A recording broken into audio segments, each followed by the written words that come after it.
Voilà, justement, dans la stratégie, j'aimerais rappeler un chiffre, plus 62% de prise d'antidépresseurs chez les adolescents en 7 ans. Une remarque à ce sujet, une réaction ? Je dirais que ça appelle plusieurs commentaires, parce que forcément, dit comme ça, ce chiffre a de quoi alerter, voire inquiéter, je dirais, les personnes qui l'entendent. Je distinguerais quand même les prescriptions d'antidépresseurs par les psychiatres ou les pédopsychiatres de celles des autres professionnels de santé. D'ailleurs, la plupart des psychotropes, toutes tranches d'âge confondues, sont principalement prescrits par des non-psychiatres. Ensuite, ça n'est jamais le traitement de première intention. Alors après, qu'est-ce que ça peut vouloir dire ?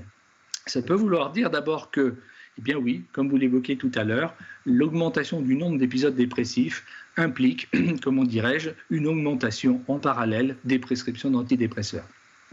L'autre chose, l'augmentation de l'intensité de la symptomatologie dépressive, là aussi, implique une augmentation de prescriptions. Et puis, l'autre chose, eh bien, c'est que dans un certain nombre d'endroits en France, il n'y a pas de pédopsychiatrie suffisante ou suffisamment disponible parce que voilà, les structures sont saturées. Et dans ces cas-là, eh bien, les médecins traitants, notamment, sont conduits à prescrire des antidépresseurs, bien parce qu'il faut répondre, évidemment, à l'urgence de la symptomatologie. Et c'est donc, de fait, un peu le reflet aussi de l'état de saturation de l'offre de soins.